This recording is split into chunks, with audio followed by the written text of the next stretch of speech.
Yan. So, ito yung basic features or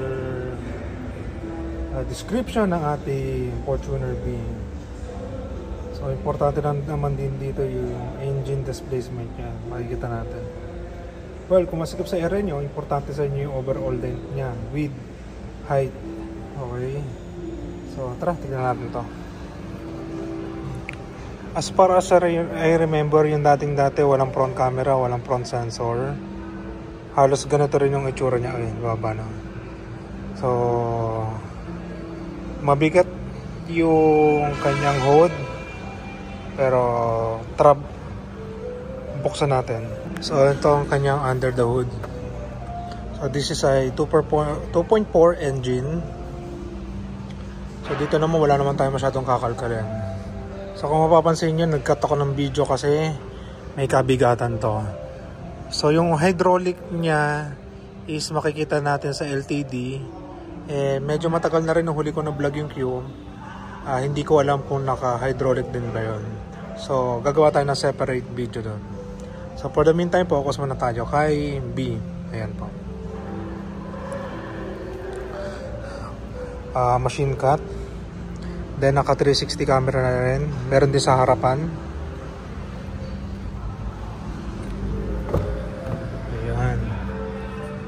One feature na gustong gusto ko rito is lalagayan na ng mga drinks. Drinks dito Hindi po lalagayan ng dokumento yan tsaka cellphone. Ito yung dokumento tsaka cellphone. Cup holder, bottle holder. Bottle holder, please make sure na huwag naman tatama dito. Sakto lang yung mga 500 ml lang. So, naka-premium fabric tayo rito.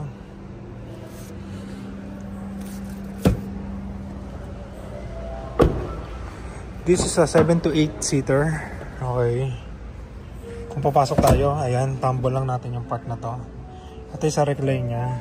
Hindi na ako papasok dito dahil may ipit yung tiyan ko. So, aircon blower niya. Meron na nakitang vlog na meron daw kemi-kemi aircon daw sa gilid dito. So hindi lang siya blower.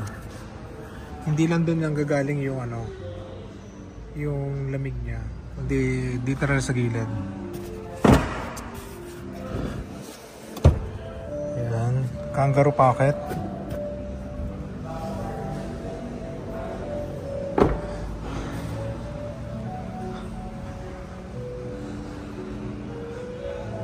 Back camera, spoiler. So lalagyan na ng tools natin is nandito. Ito wala to.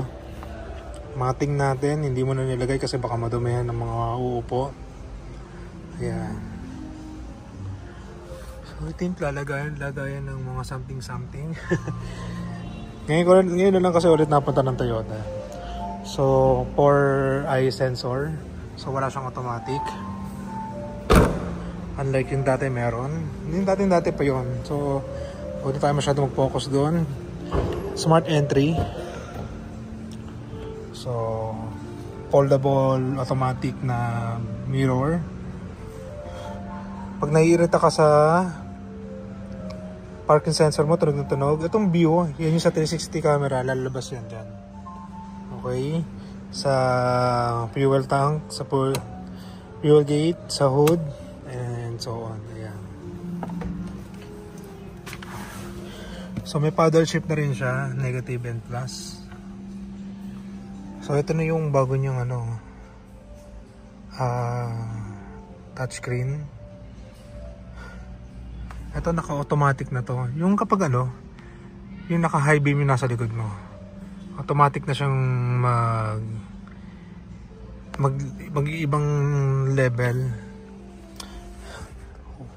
Isa sa gusto ko na rin dito yung wireless charger niya. Okay. Bottle and cup holder. Bagay, dati pa rin naman ito push start button, eco mode, power mode, traction control. Ayan. So, dati pa rin na design. Ito hindi naman nagbago masyado. Shade holder. Ayan. wala lang siyang what do you call this, salamin. Ito meron yung kabila. Ayan.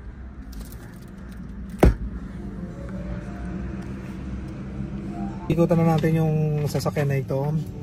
And kung may katanungan kayo, you may contact me at 0962-144-8733. Viber ready, WhatsApp ready, and you can contact me on my Facebook account then. You can add Daniel Uy, and don't forget to like and subscribe my YouTube channel, Dane TV, okay? So, see you in my next vlog, and sana magkita tayo dito sa Toyota dealership para ilabas yung brand new yung sasakyan, okay? Bye!